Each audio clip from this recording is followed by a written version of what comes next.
Hey everybody, Josh Sigurdson of World Alternative Media here, and we are joined today by Lucas Birdsall, an advisor at ICC International Cannabis. We thought he'd be an interesting guest considering all the recent news coming out of the cannabis industry, and Lucas has a wealth of knowledge on the market, so thank you for joining us today. Hey, thanks for your time investment. Appreciate it.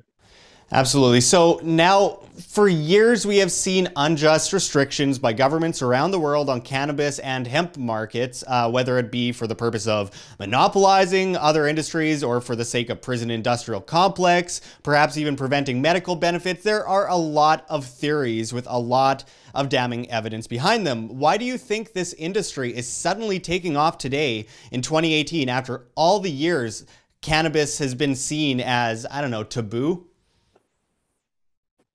Yeah, I mean, it's a great question, Josh. Perhaps we could even start with hemp. Industrial hemp, prior to, I would say, the paper and the pulp and the newspaper lobbies getting involved in that racket, was a very, very versatile input.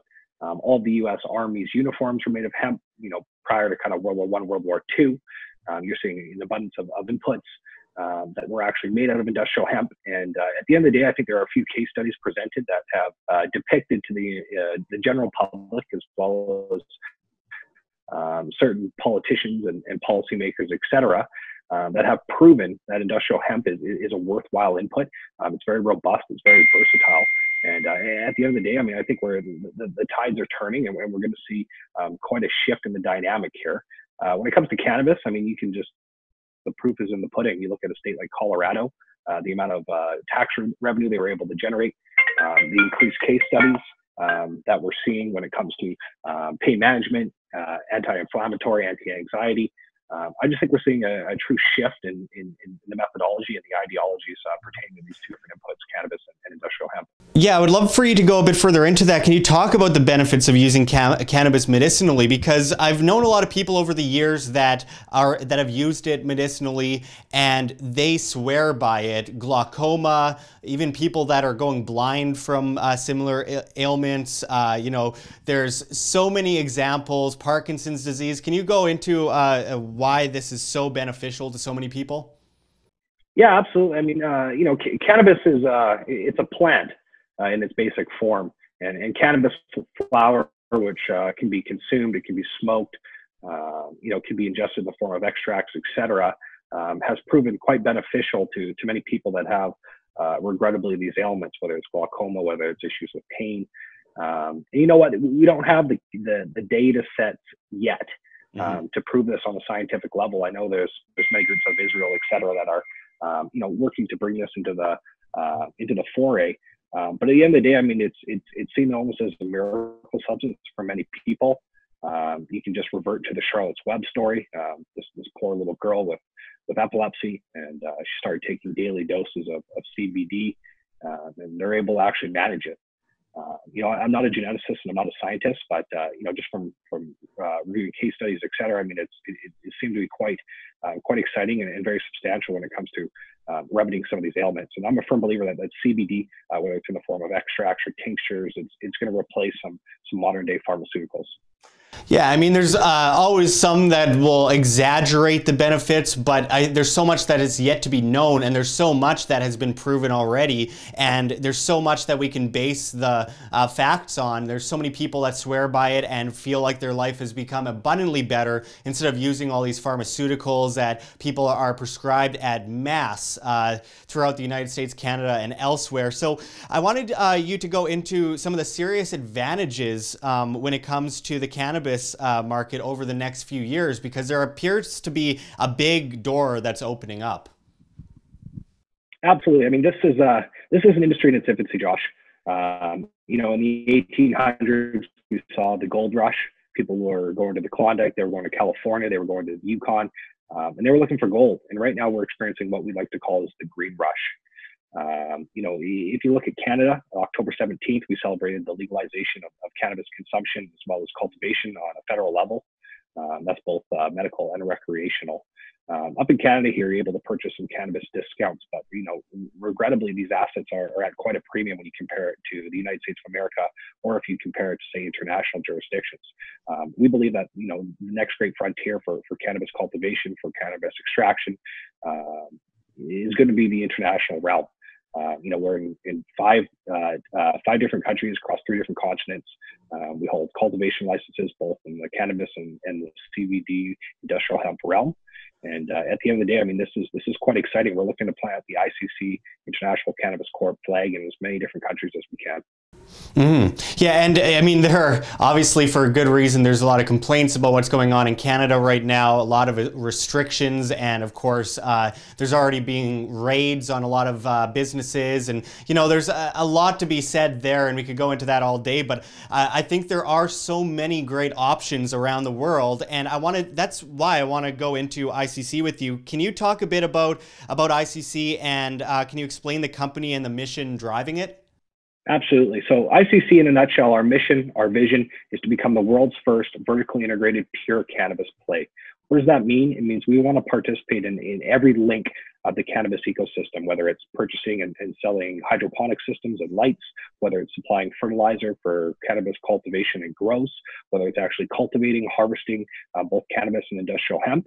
And ultimately, we want to be involved in the distribution of these products to the end consumer. And we've accomplished this thus far. If you've seen the developments in our company over the last 9-10 months, we're in 5 different countries. We have 4 different cultivation licenses. We're participating in economies such as Greece, such as Denmark, such as Colombia. And we plan to distribute all these different products through our retail distribution footprint of 35,000 plus pharmacies across Europe. Now, those pharmacies are owned by our wholly owned subsidiary Cosmos Holdings. They have a pretty expansive footprint in Europe, as well as we intend to penetrate the retail market through one of our South African subsidiaries, which has access to 2,800 corporate and independent pharmacies down there. A couple of weeks ago, South Africa just legalized recreational cannabis consumption. You're allowed to consume it in your home, and you're also allowed to cultivate a small amount of cannabis flower in your home as well. So we're looking to penetrate every different jurisdiction. This truly is a staking rush. And at the end of the day, we want to be able to facilitate cannabis cultivation distribution on a global scale. Yeah, absolutely. It's an infant market, really, which is strange because it's been around forever and people have been using cannabis forever, but it's a very infant market when it comes to loosening restrictions. There's a lot to be said about the restrictions still being abundant. Let's hope that changes, but that also opens up a door to the market going forward, that there's a lot of potential for there to be lesser restrictions, therefore more people are going to want to get into the industry. And I wanted to ask you how ICC is different from the competition and innovating the market. Yeah, it's another great question. I mean, ultimately right now, if you look on the Canadian Securities Exchange, if you look on the Toronto Stock Exchange, 95% of the cannabis-focused companies are either dealing in Canadian cannabis assets or they're dealing in US-based marijuana assets. We're the first ones to venture out into the international realm. And we hope to be the first pure play out there that's on a global scale. And we're not just focused on cultivation. We're going to be completely vertically integrated. I was just in Lima, Peru last week. We're evaluating fertilizer suppliers as well as hydroponic suppliers down there for agricultures. And at the end of the day, I mean, ICC is an opportunity to participate in a robust portfolio of cannabis assets from a vertically integrated perspective. And of course, we don't have time to go into every single operation that you have, unfortunately, but I wanted you to explain a little bit about ICC's cultivation in Denmark and whether you can go into that a bit and explain to people what's going on there. Absolutely. We just acquired a 55-hectare plot. Cannabis holds one of 12 Danish cultivation, storage, and manufacturing licenses. Our entrance into this space, it mirrors industry peers such as Canopy, such as Aurora, such as Supreme Cannabis Company. It's a very, very exciting opportunity. We view Denmark as the engine to help fuel our retail distribution networks throughout Europe. Absolutely. So with major moves being made in Colombia, can you talk a bit about what's happening there and what you anticipate is your next big move in the country? Yeah, I mean, Colombia, again, very exciting. It is quite a friendly jurisdiction in Southern America for cannabis cultivation. We just broke ground on our Cannabis Center of Excellence, which is comparable to, say, a Microsoft or an Apple Center of Excellence, where world-renowned geneticists, industry professionals, master growers can assemble and collaborate on revolutionary cannabis projects. We're hopeful to bring some of the best minds in the business down there. And that kind of caps off our 13-hectare cannabis cultivation plot. It will be primarily outdoor grows down there, but we will have some greenhouses as well. We see Colombia as being very, very exciting, and it's just the tip of the iceberg when it comes to our South American assets that we're currently evaluating. Excellent. So, and I always tell our viewers here at WHAM that they should always do their own due diligence because, of course, it all comes down to your own personal decisions. But we love to talk to interesting companies and people around the world that are innovating markets, and that's very important for people to have the ability to access this information. So I wanted to ask you, before we come to a close, bottom line, why should people look into ICC? ICC, well, ultimately, this is not our first foray into the cannabis industry. The founders of International Cannabis Corp, they were the founders of Cannabis Wheaton, which was Canada's largest cannabis streaming deal. It was one of the first entrants into the industry. So we have the expertise. If you look through our private placement and financing documents, we had some of Canada's largest cannabis-focused hedge funds participate at early rounds. So that means we have the adequate financing. And over the next couple of days here, I wish I could give you a cliffhanger, but we're going to see some management changes come on to the ICC board. And these are folks that are very experienced operating in the cannabis vertical. They've had very successful exits from the industry. They've built up companies that have been acquired by the behemoths, whether it's Canopy or Rory, et cetera. And we put all those things together, the jurisdictions, the access to capital, the management, the ability to execute, as well as the founders. This is a very exciting story. And I would encourage everyone to go onto our website, perform their due diligence, and look at what we're doing and hopefully watch us grow and evolve. Absolutely. When you see governments holding like a beach ball underwater for decades and decades, it gains pressure after a while, and eventually once they let go, it bounces up. And this is an industry, while there's lots of issues in the stock markets, there's lots of issues around the world with different markets because a lot of them are overvalued and have way too much investor confidence but not enough fundamental value. We have an industry that is really starting off fresh, and for that reason, there's so much that can be done in that industry, and there's a lot of fundamental value there. So before we close it off, where can people find more information on ICC and visit your website and get involved? Absolutely. You can visit our website at www.intlcannabiscorp.com. It's pretty easy to know when you're on the site. There's a massive panning video of a greenhouse. We do trade on the Canadian Securities Exchange under the symbol WRLD, as in world.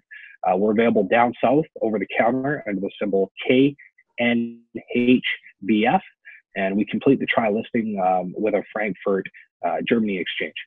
So I would encourage everyone to review our press releases, check out our website, and we look forward to kind of continuing the story with you later on, Josh. Absolutely. It's been very interesting talking to you today, Lucas. There's a lot to be seen coming up in the future for the cannabis industry. I hope everyone checks them out. And like I said, do your own due diligence. There is so much happening in this market right now. It's very exciting. And there's, one of the #1 questions we get is talk about the cannabis industry more. Talk about the markets as they start to grow and we see different countries loosen regulations and legislation around the market. So there's a lot to be seen on the horizon. Thank you very much for going into this with us today. And until next time, we'll see you soon. Thanks again. I appreciate it. Like what you see here at WHAM? Don't forget to check the links below. GoFundMe, Patreon. We can't do it without you. Any donation is very much appreciated, especially as we are so vastly demonetized and censored on YouTube as these guys come in and flag all of our content as hate speech. Also, check out our Bitcoin address below as well as on the screen for you to scan if you please. And also check us out at steemit.com. We're at Josh Sigurdson. It's a future of social media where you get paid in the upvote of your post in cryptocurrency, Steem that is. So make sure to check us out there. Make sure to join us at Anarchapulco 2019 with people like Ron Paul, G. Edward Griffin, of course, Jeff Berwick, Vid Jedlicka. So many incredible speakers are going to be speaking. It's just a massively growing event. It is something you have to see to believe. So make sure to check it out below and save money on your tickets It's by using promo code WAM, that's WAM, and I hope to see you there. Also, check out our newsletter as we are getting demonetized and censored and all that. We don't know what comes next, so we have an email, worldalternativemedia@gmail.com. Send us an email with subject line YES, YES, and we will include you in the newsletter where we will continuously keep you updated. So until next time, thanks for watching, everyone. This is Josh Sigurdson signing out from World Alternative Media. Find the truth, be the change.